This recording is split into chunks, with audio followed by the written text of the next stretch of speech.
Bonjour à tous. On se retrouve aujourd'hui pour un tutoriel spécial qui est lié au tricot moderne qui s'appelle le blocage.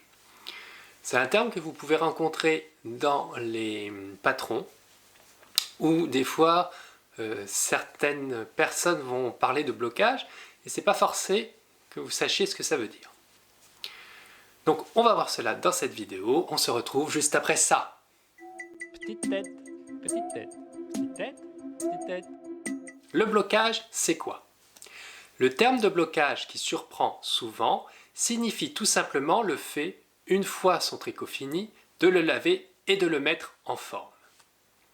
Il faut savoir que la laine a une mémoire de forme. Durant son tricotage, on lui impose une torsion sur l'aiguille qui la place dans une certaine position. On la resserre et cela l'empêche de s'exprimer. En lui donnant un bain, on libère la fibre qui retrouve sa fluidité et son essor. On lui impose ensuite une forme pendant tout le processus de séchage, afin qu'elle ne soit ensuite plus modifiée. Est-ce que le blocage sert vraiment à quelque chose? Très souvent, un tricot fini sera un peu rabougri, tout serré, tout rêche, voire n'aura pas la forme que vous espériez. Le blocage va considérablement changer l'aspect de votre laine. C'est un peu un moment magique car dès que la laine touche l'eau, elle se détend. Certains ouvrages nécessitent plus ou moins de blocage. Par exemple, un ouvrage de dentelle ne se révélera qu'après le blocage. Avant, les motifs seront peu visibles, déformés. De la même manière, le blocage va vous permettre d'imposer une forme à votre tricot. C'est très utile pour les châles, afin de leur donner leur forme demi-ronde, triangle ou certains qui ont des pointes ou des bords un peu particuliers. Comme je le disais avant, la laine a une mémoire de forme. Lui en imposer une jusqu'au séchage garantira que votre tricot conservera cette nouvelle forme pour la suite.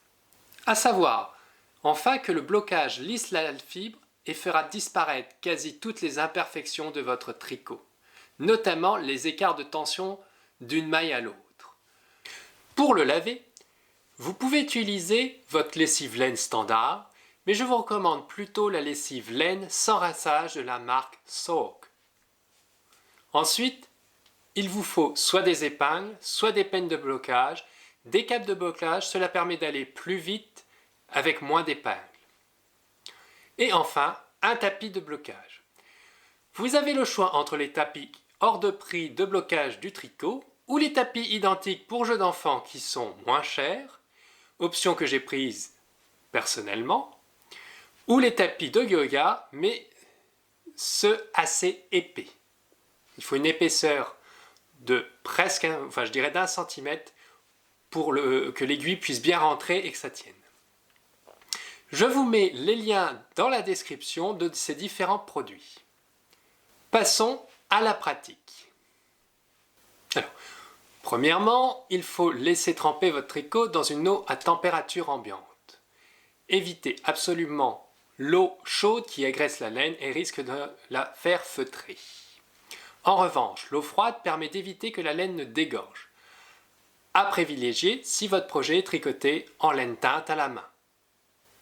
Et bien sûr, si elle est dans plusieurs coloris contrastants. Astuce, si vous avez peur que votre laine dégorge, cas des laines teintes à la main, vous pouvez utiliser de l'eau froide et verser une dose de vinaigre blanc dans l'eau. Pas une grosse dose, une petite dose. Ça va permettre le blocage de la couleur. On va voir maintenant en direct comment je fais ça. Alors, on va faire tremper notre modèle pendant 15 minutes dans un produit de lavage de laine. Donc, comme je vous l'ai dit, j'utilise le produit Soak qui indique qu'il faut une cuillère à café pour un galion. Donc, un galion, c'est 4 litres. Vous remplissez votre bac ou votre évier de 4 litres d'eau froide ou à température maximum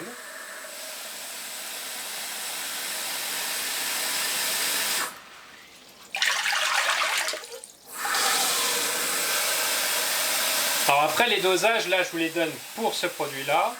Pour votre laine, enfin pour vos produits de laine que vous avez chez vous, il faut se référer à la bouteille. L'avantage de ce produit,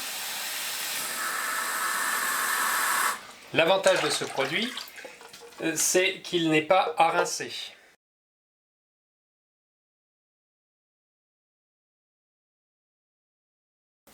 Donc on va mettre une cuillère à café du produit.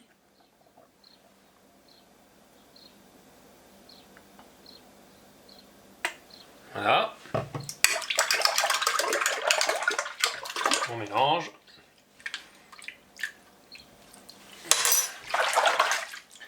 Et on met à tremper le modèle pendant 15 minutes. Donc on fait bien tremper. Voilà, qu'il soit bien imprégné. Et là, on le laisse pendant 15 minutes. Donc là, je vais juste le retourner pour que le côté prenne. Et on le laisse pendant 15 minutes tremper. Avec ce produit, avec les autres produits, c'est normalement le même délai. Après, c'est juste le rinçage qu'il faudra faire pour certains autres produits, alors que là, il n'y aura pas besoin. On se retrouve dans 15 minutes. Les 15 minutes sont passées. On va presser au maximum l'eau qui est dedans pour la faire sortir, sans tordre la laine. Alors moi, j'appuie dessus.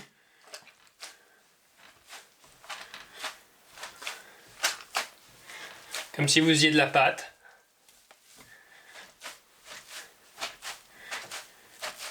Voilà. Là, j'ai retiré une grosse partie de l'eau. Donc, une fois que vous l'avez au maximum essoré, sans tordre, on va le mettre dans une serviette éponge pour finir de retirer le maximum de l'eau.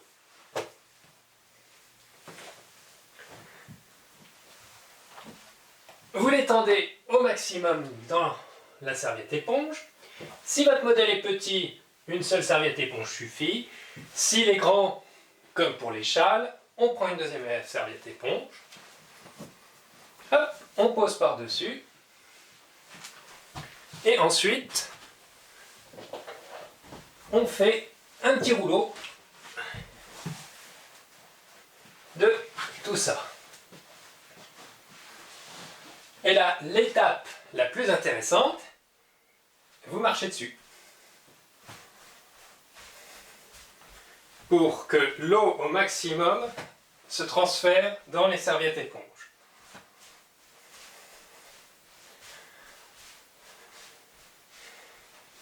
Ça va permettre que lors du séchage, ça aille plus vite et puis qu'il n'y ait pas d'eau qui dégouline de partout. Donc, une fois que vous avez bien marché dessus, sans vous casser la gueule, on va aller faire le blocage. On se retrouve pour le blocage. Vous avez installé vos dalles ou votre tapis de yoga. Vous avez soit des peignes pour faire le blocage, soit des aiguilles de couturière qui vont très bien aussi.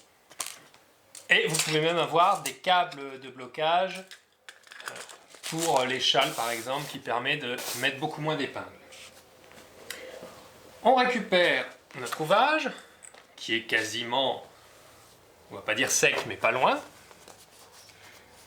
Et on va l'installer sur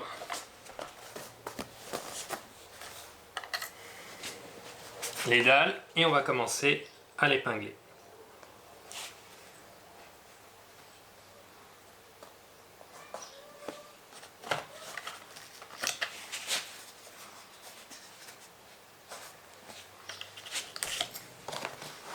Donc en même temps qu'on épingle, on tire, puisque c'est le but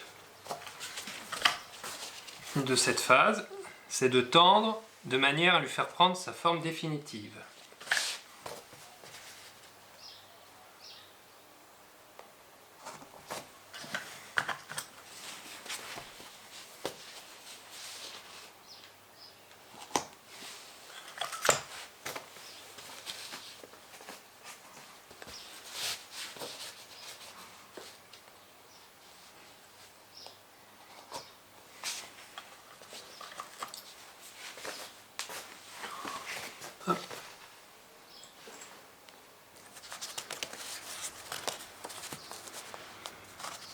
Hein.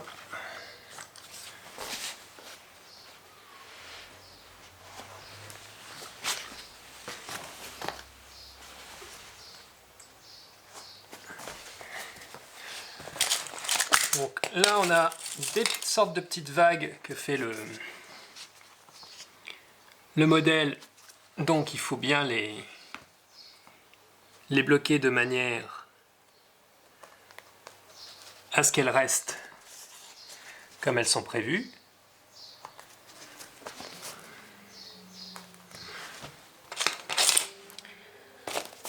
Alors l'avantage des dalles qui se décomposent, comme celle-ci, c'est que si vous avez un modèle qui a une forme un peu particulière, là par exemple je vais dépasser, il me suffit juste de rajouter des dalles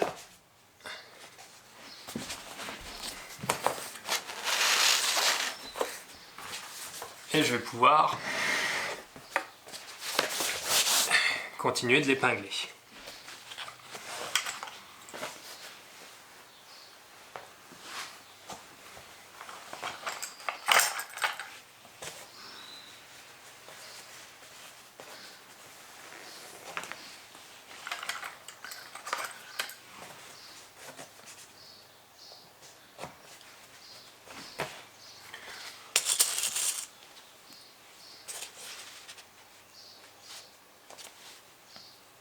Alors, vous faites ça sur tout le long de l'ouvrage et après il ne vous reste plus qu'à laisser sécher tranquillement. Donc en règle générale en 24 heures les ouvrages sont secs, ça dépend de la météo et de l'épaisseur de la laine, mais c'est à peu près le délai.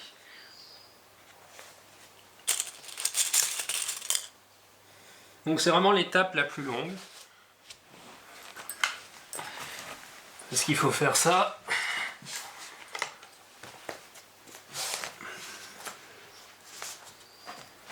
sur tout l'ouvrage. Je vais récupérer celle-là.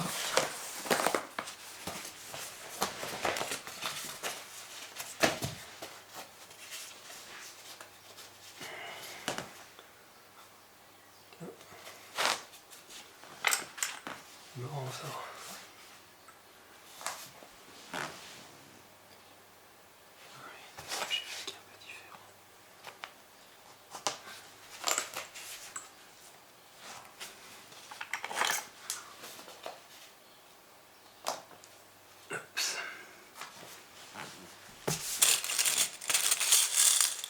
Donc voilà, vous venez de voir ce que c'est que de faire un blocage d'un modèle. Une fois que ça sera sec, donc dans 24 heures, je vous montrerai le résultat et vous verrez que ça a son utilité. On se retrouve dans 24 heures. Ça fait 24 heures que le châle sèche. On va voir ce que ça donne maintenant que le blocage est fini, en démontant l'ensemble. Normalement, il est censé garder la forme qu'on lui a donnée.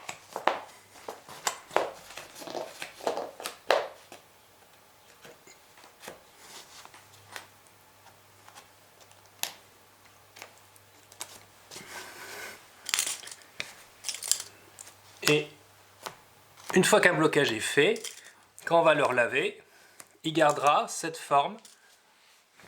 Dès qu'on le fera sécher, il reprendra cette forme. Plus besoin après de le réépingler pour le sécher.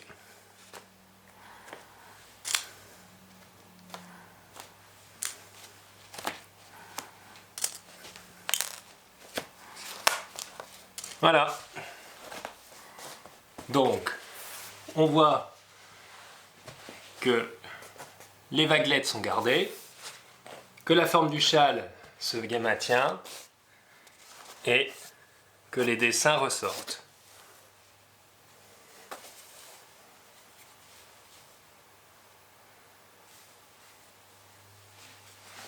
Nous avons vu l'ensemble de la pratique du blocage.